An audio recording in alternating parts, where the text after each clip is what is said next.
एक तो चार चार बेटियां, ऊपर से बीमार सास ससुर का खर्चा अपर्णा के लिए बर्दाश्त से बाहर होता जा रहा था। उस पर पुनीत का पूरे दिन रिक्शा खींचना जैसे शाम तक आते खिंचकर बाहर निकलने को तैयार रहती थी। अपर्णा बोली, अब और बर्दाश्त नहीं होता, अपना गुजारा तो होता नहीं है, ऊपर से माँ बाबूजी की बीमारी। पुनीत ने कहा, अरे मेरे माँ बाप हैं, मैं नहीं करूंगा तो कौन करेगा? तो अपर्णा परेशान होकर बोली, तो अपने बच्चों का क्या गला घोट दूं? मेरा दिल ही जानता है अपर्णा कि किस तरह इस परिवार का पेट भर रहा हूं। ऊपर से दलबीर का 10,000 रुपए का कर्जा सिर पर चढ़ा है। दिवाली नजदीक आ रही है, डर रहा हूं कि बच्चियां कहीं कुछ मांग न बैठें। पुनीत की मां ने उधर से गुजरते हुए पूछा, क्या बातें हो रही हैं दिवाली की? और सुन पुनीत, दिवाली पर अपनी दोनों बहनों के घर भी मिठाई पहुंचा देना। पुनीत की बड़ी बेटी अवनी ने कहा, पापा मेरे लिए सलवार कुर्ता ले आना। सब सहेलियां दिवाली पर नए कपड़े पहनती हैं और मैं 3 साल से वही पुराना वाला पीला कुर्ता पहन रही हूँ। सानवी बोली, पापा मुझे भी नई फ्रॉक चाहिए। तो तन्वी भी बोल पड़ी, पापा मेरे लिए भी खिलौने लाना, मेरे लिए आप कुछ नहीं लाते। पुनीत उन सबकी बातें सुनकर सिर पकड़कर बैठ गया और सोचने लगा, शुक्र है कि अभी छुटकी बोलना नहीं सीखी, वरना वो भी कुछ न कुछ जरूर मांगती। सोचा था कि कई दिनों से छत टपक रही है, इसे पक्की करा दूं, लेकिन ये दिवाली किसने बनाया है? ये त्योहार गरीबों को तो यह त्योहार खून के आंसू रुलाता है। अपर्णा ने उससे पूछा, किस सोच में पड़ गए? मन तो करता है कि जहर खा लूं, लेकिन इन बच्चियों को देखकर रुक जाता हूं।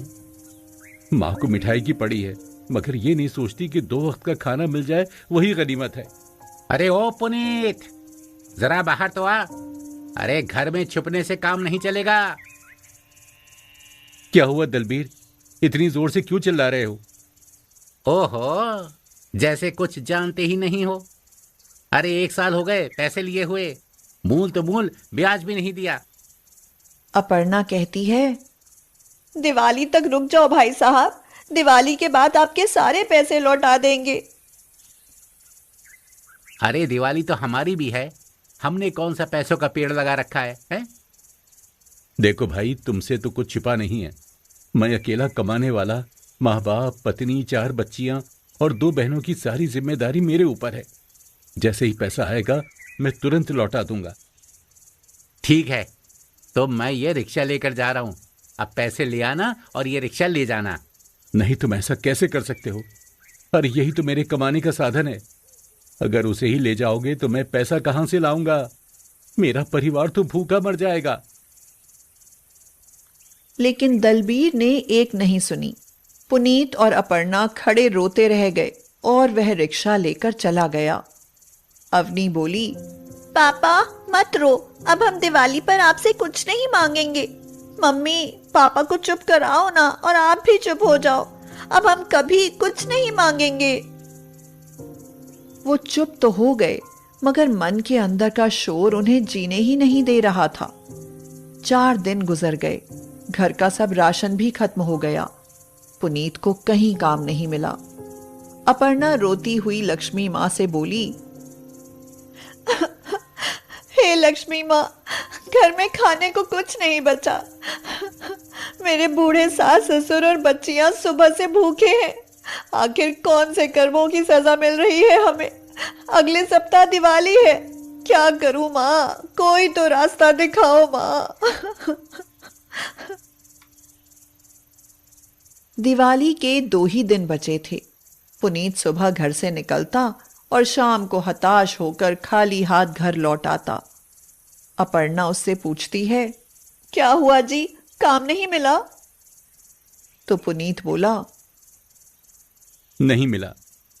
माँ, बाबूजी और बच्चियों ने कुछ खाया? हाँ खा लिया।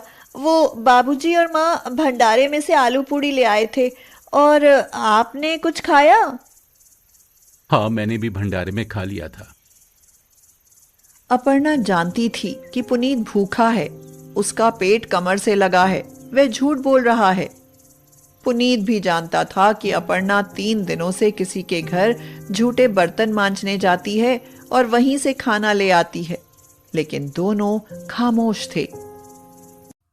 अवनी बोली, पापा, अब तो दिवाली को 2 ही दिन बचे हैं। हमने पुराने वाले कपड़े धोकर तैयार कर लिए हैं, इसलिए आप हमारी चिंता मत करना।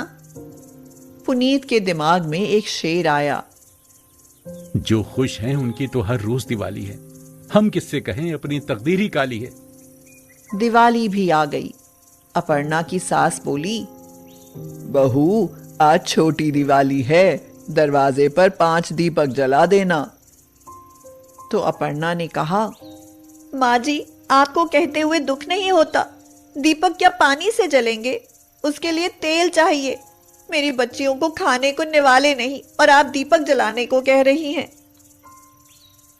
शांत रहो अपर्णा, मैं काम देखने जा रहा हूं। क्या पता आज बच्चियों के भाग से ही कोई काम मिल जाए। पुनीत चले जा रहा था, तभी उसे अपने से कुछ दूरी पर एक छोटे बच्चे की रोने की आवाज आई। उसने इधर उधर देखा मगर कहीं कोई नहीं दिखाई दिया, लेकिन दोबारा बच्चे की आवाज सुनकर वह आवाज की तरफ बढ़ा। वह आवाज स्कूटर पर बंधी हुई एक छोटी सी संदूक से आ रही थी। पुनीत ने सोचा, शायद स्कूटर का मालिक उसे वहां खड़ा करके कुछ सामान लेने गया हो, लेकिन ये बच्चा इस संदूक में बंद है। इसका मतलब ये स्कूटर वाला इसका अपहरण करके लाया है। पुनीत ने पास की एसटीडी से ही पुलिस को फोन किया। थोड़ी देर में वह स्कूटर वाला आदमी वहां आया। जैसे ही उसने स्कूटर स्टार्ट किया, पुलिस ने उसे दबोच लिया। संदूक खोलकर देखा तो उसमें 6 साल का बच्चा था, जो उस आदमी ने बेहोश करके संदूक में बंद कर रखा था और 4 दिन से उस बच्चे के माँ बाप से 50 लाख की फिरौती मांग रहा था। पुलिस ने कहा, आपका बहुत बहुत धन्यवाद। हमें इस बच्चे की पिछले 4 दिनों से तलाश थी। यह बच्चा शहर के नामी रईस दिवाकर जी का है। इस अपराधी को पकड़ने वाले को उन्होंने 10 लाख रुपए का इनाम घोषित किया है। अब यह इनाम तुम्हें दिया जाएगा। सरकार, मुझे तो बस इस संदूक से बच्चे की रोने की आवाज आई और आवाज सुनकर आपको फोन कर दिया। पुलिस ने दिवाकर और उसकी पत्नी सरिता को बुलाकर उन्हें उनका बच्चा सौंप दिया। पुनीत अपना नाम पता लिखवाकर अपने घर चला आया। थोड़ी देर बाद अपर्णा और पुनीत ने देखा कि दरवाजे पर पुलिस खड़ी है और साथ में वह बच्चा और उसके माँ बाप भी। देखिए, यह है पुनीत। इन्होंने आपके बच्चे की जान बचाई है। दिवाकर और सरिता ने हाथ जोड़ते हुए कहा, भाई साहब, ये हमारा इकलौता बेटा है जो शादी के 10 साल बाद बड़ी मन्नतों से हुआ है। अगर इसे कुछ हो जाता तो हम जिंदा नहीं रहते। आपने हमें दिवाली का इतना बहुमूल्य उपहार दिया है, इसका एहसान हम कभी नहीं भूलेंगे। ये लो 10 लाख रुपए जो हमने इस अपहरणकर्ता के लिए इनाम रखा था। नहीं साहब, ये पैसे नहीं चाहिए। आपका बेटा आपको मिल गया, हमारे लिए वही बहुत खुशी की बात है। अंदर से अवनी दौड़ती हुई आई और बोली, पापा, मिल गया काम। अब तो हम दिवाली मनाएंगे ना? आप हमें खिलौने और नए कपड़े दिलाओगे ना? लेकिन पुलिस दिवाकर और सरिता को देखकर वह एकदम से चुप हो गई। दिवाकर और सरिता ने उसकी तरफ देखा तो वह एक पुराने और मैले से कुर्ते में थी। फिर उनकी नजर पुनीत के कच्चे घर पर गई। उसकी बेटियों को त्योहार के समय पुराने कपड़ों में देखकर उसका मन बहुत दुखी हुआ। दिवाकर ने पूछा, क्या काम करते हो? तो पुनीत बोला, फिलहाल बेरोजगार हूं साहब। फिर खाने के लिए कहां से लाते हो? ये सुनकर पुनीत की आंखें भर आईं। रोने की जरूरत नहीं है। आज से तुम हमारे यहां काम करोगे और ये इनाम के 10 लाख रुपए तुम्हें रखने ही होंगे।